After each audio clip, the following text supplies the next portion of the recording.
Be me, 34-year-old civil engineer working for the city's transportation department.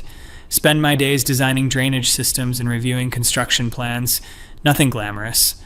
Been a feminist since college, genuinely believe in equality, pay equity, reproductive rights, all of it. Met my friend group through a local women's advocacy organization 11 years ago when I first moved to the city. We weren't internet people or activists with platforms, just regular women who gave a shit about women's issues. Sarah, the high school biology teacher who organized our monthly gatherings. Monica, who worked in HR at a manufacturing plant and always had the best analysis of workplace discrimination. Jenna, the social worker who'd seen the worst of what happens to vulnerable women. Rebecca, pharmaceutical sales rep with a sharp tongue and sharper mind. We'd been through everything together for over a decade, attended marches, volunteered at women's shelters, had countless discussions over wine about intersectionality and bodily autonomy. They were at my side when my mom died 6 years ago. I held Sarah's hand through her divorce 4 years back. We had inside jokes, shared histories, traded books constantly. Monica and I had this running thing where we'd text each other every time a man interrupted us in a meeting. Felt like these women knew me better than my own sister. Then I met David 3 years ago at a mutual friend's barbecue. He was a software developer, quiet, kind, actually listened when I talked. Not some woke performative ally type, just genuinely respected me as a person. We'd spend hours talking about our work, our dreams, stupid TV shows. He never once questioned my feminism or made me feel like I had to choose between my beliefs and our relationship. Introduced him to the friend group after 6 months of dating. They seemed to like him well enough. He didn't dominate conversations, ask thoughtful questions. Sarah told me privately she thought he seemed decent enough, which was high praise from her. 2 years into our relationship, David proposed during a weekend hiking trip. Nothing elaborate, just us at a scenic overlook, him asking if I wanted to build a life together. I said yes because I loved him and wanted that future. Felt genuinely happy, like puzzle pieces clicking into place. The first person I called was Sarah. Her response was cooler than I expected, but I chalked it up to bad timing. Maybe she was busy. Posted a simple photo of us to social media that evening. No ring shot or anything performative, just happy faces. Woke up the next morning to a 3-page text from Monica. I can't believe you're actually doing this. Marriage is a fundamentally patriarchal institution designed to transfer ownership of women from fathers to husbands. I thought you understood that. I thought you were better than this. Sat in bed staring at my phone, coffee getting cold. Tried calling her straight to voicemail. Checked the group chat we'd had going for 7 years. I'd been removed. Felt like someone kicked me in the stomach. Rebecca sent an email that afternoon, formal and cold. Your choice to participate in the institution of marriage represents a fundamental betrayal of the principles we've spent years fighting for. You're choosing patriarchal validation over the liberation of all women. I can't, in good conscience, maintain a friendship with someone who would make this choice. Please don't contact me again. Read it 5 times trying to make sense of it. My hands were shaking. Jenna's message came through Instagram DMs that evening. We've dedicated our lives to dismantling oppressive structures, and you're just walking right into the biggest one. Taking a man's name, letting your father give you away like property. You're setting back everything we've worked for. Every woman who looks up to you will think this is acceptable. I'm disappointed beyond words. Don't reach out. Except I hadn't said anything about taking David's name or my father walking me down any aisle. We hadn't even started planning anything. Tried to call Sarah, the one I'd known longest. Surely she would listen. Blocked number, sent an email explaining that I was still the same person, still believed in everything we'd fought for together, that getting married didn't erase my commitment to women's rights. No response. Showed up at our usual coffee shop the next week when I knew they'd be having book club. We'd been meeting there every third Thursday for 9 years, discussing everything from bell hooks to Rebecca Solnit. They saw me walk in and Monica literally got up and walked out. Sarah looked at me with such cold contempt. You made your choice. You chose male approval and institutional validation over sisterhood. There's nothing to discuss. Jenna wouldn't even make eye contact. Rebecca stayed seated but said loud enough for me to hear, "I can't believe she actually showed her face here." The audacity. Left before I started crying in public. Spent the next 2 weeks in a fog. Kept replaying every conversation, every discussion we'd had about marriage over the years. Yes, we'd been critical of marriage as an institution. We'd talked about its history as a property transfer, about coverture laws, about how it had been used to subjugate women. But I never thought that meant individual women couldn't make individual choices. I'd always understood our feminism to be about expanding choices, not restricting them. David found me crying on the couch one night, surrounded by old photos of me and the girls at various protests and events. Tried to explain what was happening, but it sounded insane even to my own ears. Lost my entire friend group because I said yes to marrying someone who loves me. He offered to call off the engagement, said my friendships mattered. That just made me cry harder because, of course, that made it more complicated. If I called it off, would I be doing it because I genuinely didn't want marriage or because I was caving to pressure? Either way, I'd be making a choice based on their ultimatum rather than my own desires. Tried reaching out individually one more time to each of them over the next month. Sent Sarah a long letter about our 11-year friendship, specific memories, inside jokes, all the ways she'd shaped my thinking about gender and power. Mentioned the time we'd driven 8 hours to attend a reproductive rights rally, singing off key to 90s music the whole way. Talked about how she'd helped me find the language to demand a raise at work 5 years ago when I discovered I was making less than male colleagues with less experience. Reminded her that she knew me, really knew me, and knew this didn't change who I was. She sent it back unopened with return to sender written on the envelope. That's when it really hit me that this was permanent. Monica blocked me on every platform, even LinkedIn, which felt especially petty. Mutual acquaintances started avoiding me at community events. One woman I'd volunteered with at the women's shelter pulled me aside at the grocery store.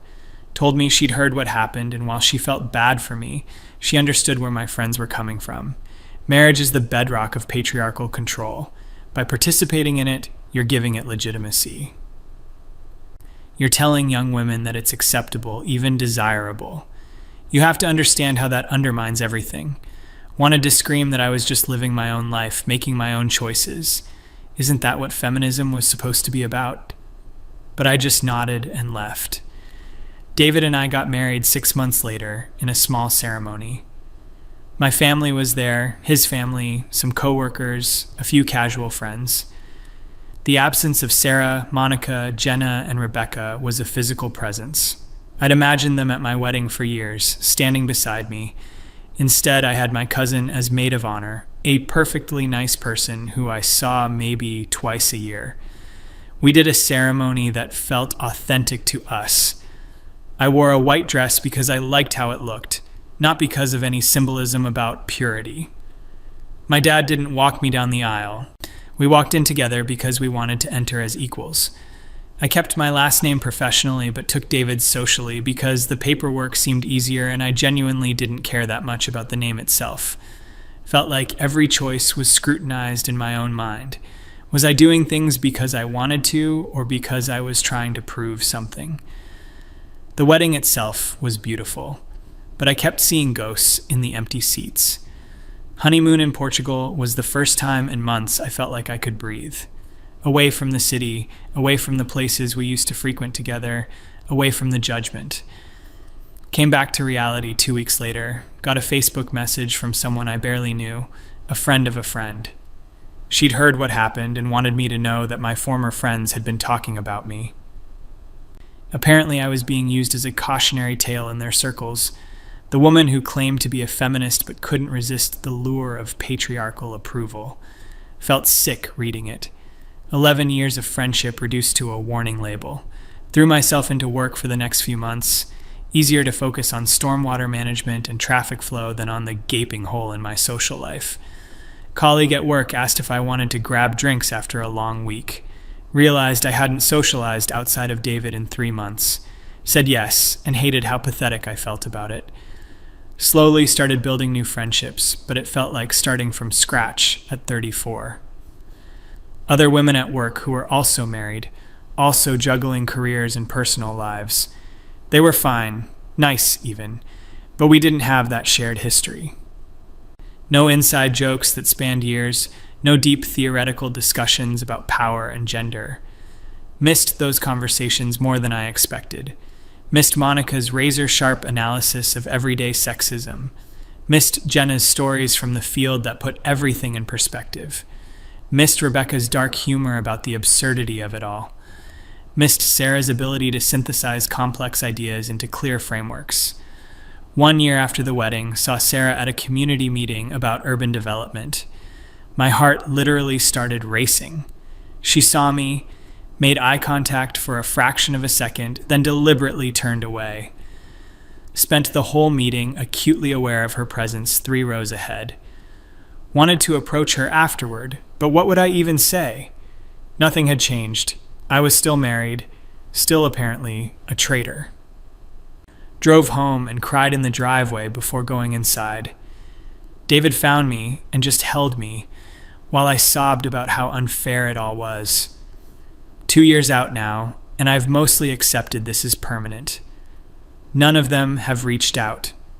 I'm still blocked on all platforms, heard through the grapevine that they're all still close, still meeting regularly, still active in local feminist organizing. Sometimes I see them tagged in photos at events I used to attend with them. Hurts every single time. My feminism hasn't changed. Still believe in pay equity, reproductive rights, ending gender-based violence, dismantling systems of oppression, still vote accordingly, still donate to women's organizations, still call out sexism when I see it. But I don't have a community around it anymore. There's a local feminist book club I found online that meets monthly. Went twice and stopped going because every time someone mentioned marriage or husbands, there'd be these pointed comments.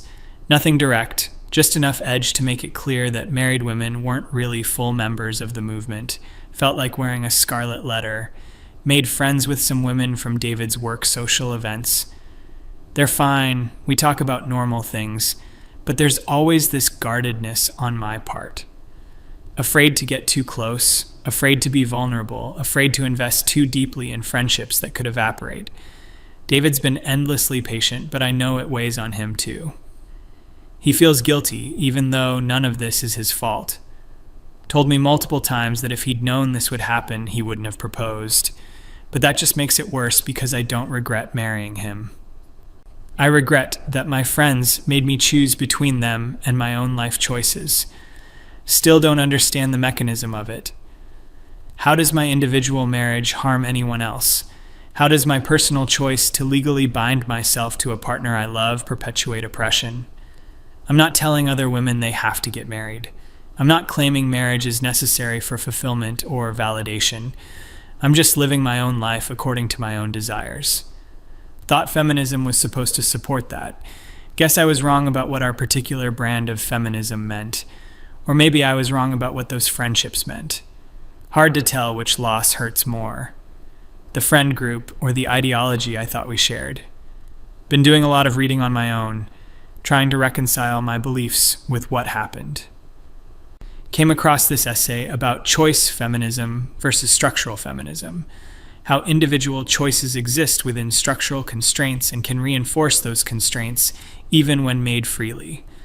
Could see the argument my former friends would make, that my choice to marry gives legitimacy to an oppressive institution, that personal choices aren't made in a vacuum, that we have responsibility to consider the broader implications of our actions. Sat with that for a long time. Still couldn't make it add up to justifying total abandonment. Even if they disagreed with my choice, even if they thought it was politically problematic, did that warrant cutting me off completely? 11 years of friendship, mutual support, shared struggle, erased the moment I made a choice they disagreed with. That's what bothers me most, I think. Not the disagreement itself, but the absolute nature of the rejection. No conversation, no attempt to understand my perspective, no room for complexity, just immediate total exile. Feels like the opposite of the solidarity we used to preach. David and I have talked about having kids. Realize I'm terrified of that announcement because of what already happened. If marriage was an unforgivable betrayal, what would motherhood be? Participating in biological reproduction, taking on the most traditional female role. Can already imagine the accusations. Giving up my career for patriarchal motherhood, perpetuating gender roles, choosing the nuclear family. Hate that their voices are still in my head even after 2 years of silence. Hate that I'm preemptively defending choices I haven't even made yet. Sometimes I draft texts to Sarah in my notes app, explaining, justifying, asking for another chance. Never send them because what's the point? She made it clear who I am now is unacceptable to her. Friend from work asked me recently if I wanted to join her women's networking group. Had a full panic response about it. What if they ask about my marriage? What if they judge me? What if I invest in these friendships and lose them too? Declined and made up an excuse about being too busy. David noticed and gently pointed out, I can't let this control my life forever. He's right, but knowing that doesn't make it easier. 3 months ago, saw Rebecca at a coffee shop. Not our old one. Somewhere new. She was with someone I didn't recognize, laughing at something. Looked happy, unburdened. Clearly not losing sleep over our ended friendship the way I still was. Felt this flash of anger that surprised me with its intensity. How dare she be fine when I'm still processing this loss? But of course she's fine. She still has Sarah and Monica and Jenna. She still has her community, her ideological certainty, her sense of righteousness. I'm the one who was cut off, who lost everything. She lost one friend who betrayed the cause. Probably a story she tells to illustrate a point about how seductive patriarchy can be, left before she could see me. Told my therapist about it the next week. Yes, I'm in therapy now. This whole thing broke something in me. She asked if I thought I'd made the wrong choice. Sat with that question for the full hour. Told her I didn't think marrying David was wrong, but I wasn't sure what the right choice would have been. Staying unmarried to maintain friendships with people who would abandon me over a personal life choice. That seemed wrong too. Felt like a trap with no good exit. She suggested maybe the friendship itself was conditional in ways I hadn't wanted to see. That hurt to consider, but felt true. Real friendship should have room for disagreement, even serious ideological disagreement. Real solidarity should be more resilient than that. Been trying to build a new normal for the past year. Smaller social circle, more careful with trust, more guarded with my beliefs. Still consider myself a feminist, but don't really talk about it anymore. Feels too fraught, too loaded with potential for judgment. Easier to just keep my head down and do my job. Donate money quietly to causes I care about. Vote in every election. Try to mentor younger women engineers when I can. But that sense of community, of being part of something larger than myself, that's gone. Maybe it was always an illusion. David asked me the other night if I was happy. Told him yes, which is mostly true. Happy in my marriage, happy in my work, happy in the life we're building. But there's this grief that sits underneath everything now. Grief for friendships I thought would last forever. Grief for a version of feminism I believed in that apparently didn't include space for my choices. Grief for the person I was before all this, who trusted more easily. Not sure if that makes sense. Can be happy and grieving simultaneously. 2 years and 4 months since Sarah sent back my letter unopened. Still have it in a drawer. Can't bring myself to throw it away. Sometimes I wonder what would have happened if I'd just never gotten engaged. If David and I had just stayed together indefinitely without the legal paperwork. Would they have accepted that? Or would cohabitation have been its own betrayal eventually? Suspect the goalpost would have moved regardless. When your friends love you conditionally based on ideological purity, you'll never be pure enough forever. Colleague announced her pregnancy at work last month. Watched her glow with excitement as people congratulated her. Felt that twist of anxiety about whether I'd ever let myself have that. whether I'd ever stop filtering my choices through the lens of invisible judges. That's what they took from me, really. Not just their friendship, but my ability to make choices without this constant internal tribunal. Every decision now gets examined for its political implications, exhausting way to live, but also can't seem to turn it off. Their voices became my voice, internalized and relentless. Maybe that was always the point. Control through ideology, through fear of exile. Stay in line or lose everything. Worked on me for 2 years, even after they're gone. David's sister is getting married next summer. She asked me to be a bridesmaid. Said yes, because she's lovely, and I'm genuinely happy for her. But there's this weird guilt about participating enthusiastically in someone else's wedding. Like I'm proving my former friends right about something. That I've fully embraced patriarchal institutions without question. Except I do question them, constantly, maybe too much. Just came to different conclusions than Sarah and Monica and Jenna and Rebecca wanted me to. Saw a social media post from a mutual acquaintance last week. Photo from some feminist event with all 4 of them in it. Looked like they were having a great time. 11 years of my life reduced to people I occasionally see in other people's photos. Closed the app and didn't open it again for 3 days. Sometimes I imagine running into them somewhere and having a conversation. Me explaining calmly and rationally why their response was disproportionate. Them suddenly understanding and apologizing. Us rebuilding something new. No, it's a fantasy, but can't help returning to it. Reality is, they probably never think about me at all. I was excised cleanly, and they moved on. Only person still dwelling on it is me. David suggested maybe trying to find a different feminist community, more inclusive, less dogmatic. Looked into it half-heartedly, but can't seem to commit. Scared of investing again just to face the same rejection. Scared that any feminist space will eventually demand the same purity. Scared that I'm broken now in ways that make real community impossible. Easier to just keep to myself. 3 years since the engagement now. Anniversaries of loss I track without meaning to. 3 years since Monica's essay-length text message about patriarchal institutions. 3 years since Rebecca's formal email about betraying principles. 3 years since Sarah's cold contempt at the coffee shop. 3 years since Jenna refused to make eye contact. Time hasn't made it hurt less, just made it hurt differently, less acute, more chronic. Like an old injury that aches when it rains.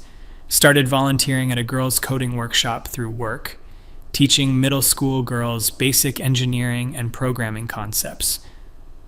Feels good to contribute something concrete. One of the girls asked me if I like being an engineer.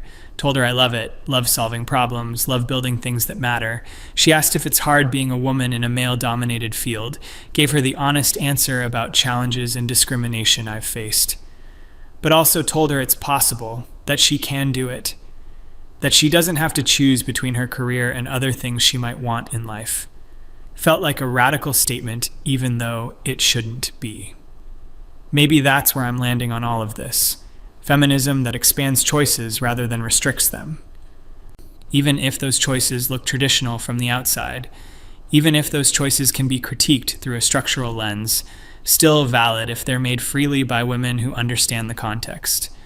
Don't know if my former friends would accept that framework. Suspect they wouldn't. Their version of feminism seemed to require a specific set of life choices. Opt out of marriage, opt out of traditional family structures, opt out of anything that could be read as compliance. Respect that as a valid feminist position. Just wish there had been room for mine too. David's parents visited last weekend. His mom pulled me aside and thanked me for making her son happy. Felt this complicated wash of emotions. Grateful for her kindness, but also aware of how that statement would be read by my former friends. Reduced to my relationship to a man, valued for my role as wife, even though she clearly meant it genuinely and kindly. Everything filtered through this lens now. Can't have a simple moment without analyzing its political implications. That's the real damage, maybe. Not the lost friendships themselves, but the way they rewired my brain. Can't unknow their framework even after they're gone. Coworker invited me to a Women in STEM networking event. Actually went this time, trying to push past my anxiety. Met some interesting women, had good conversations about workplace challenges. One woman mentioned her husband and I felt myself tense, waiting for judgment, but nobody cared. She talked about her career and her marriage like both were normal parts of her life. Because they are. Felt like I could breathe a little easier. Maybe not everyone has the same rigid requirements. Maybe there are versions of feminism with more room for complexity. Exchanged numbers with 2 women there. Baby steps toward trusting again. Got an email 2 weeks ago from someone I'd never met. Said she knew my former friend group and had heard what happened to me. Told me she'd had a similar experience after she had a baby. Cut off completely for choosing motherhood. Said she wanted to reach out because she knew how isolating it was. Cried reading her email, not because it made anything better, but because I wasn't alone in this. Someone else understood the specific pain of feminist excommunication. We met for coffee and talked for 3 hours. Her story was different in details, but same in shape. Same absolute rejection, same accusations of betrayal, same confusion and grief. Asked her if it ever stops hurting. She said no, but you get better at living with it. Not the answer I wanted, but maybe the honest one. 4 women now in my life who've been through similar experiences. We joke darkly about starting a support group. Feminists excommunicated for insufficient purity. Hasn't happened yet, but maybe it should. David asked if I wanted to host a dinner party for my birthday next month. Used to always celebrate with Sarah and Monica and Jenna and Rebecca. Elaborate potlucks where we'd cook together and laugh too loud and solve the world's problems. Told him sure we could invite some people, his friends mostly, the new women from work. It'll be fine, just different. Everything is different now. That's what I've had to accept. My life didn't end when they cut me off, but it fundamentally changed. Lost my community, lost my ideological home, lost my sense of belonging to something larger, gained clarity about what kind of friendship I actually want, one that can withstand disagreement, one that values the whole person over ideological conformity, one that practices the solidarity it preaches. Don't think I'll ever fully get over it. Those friendships shaped me, held me, meant everything to me for over a decade. You don't just move past that kind of loss. You incorporate it, carry it, let it change you. Still a feminist, still believe in women's rights and gender equality. Just more careful now about who I trust with those beliefs. More skeptical of movements that demand total allegiance. More aware of how quickly solidarity can turn to exile. More protective of my right to make my own choices even when they're imperfect. Saw Monica's car in a parking lot yesterday. Recognized the bumper stickers, same ones from years ago. Felt that familiar ache.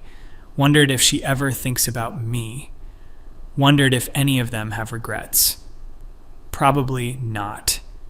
Ideological certainty doesn't leave much room for doubt. Drove away and tried not to cry. Mostly succeeded. That's where I'm at now, 3 years later. Married to a good man, doing work I find meaningful, slowly rebuilding a social life, but carrying this wound that won't quite heal. The loss of Sarah and Monica and Jenna and Rebecca. The loss of who I was when I had them. The loss of the feminism I thought we shared. Learning to live with all of it. What choice do I have? They made their choice the exact moment I got engaged. Chose ideology over friendship, purity over complexity, condemnation over conversation.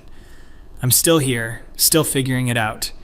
Still believing women deserve better, including better than friends who abandon you for not performing feminism correctly. Maybe that makes me a traitor, or maybe it makes me honest about the messy reality of living as a woman trying to make authentic choices in an imperfect world. Don't have all the answers anymore. Used to think I did when I had them. Now I just have questions and grief and a marriage I don't regret. Has to be enough. Learning to make it be enough.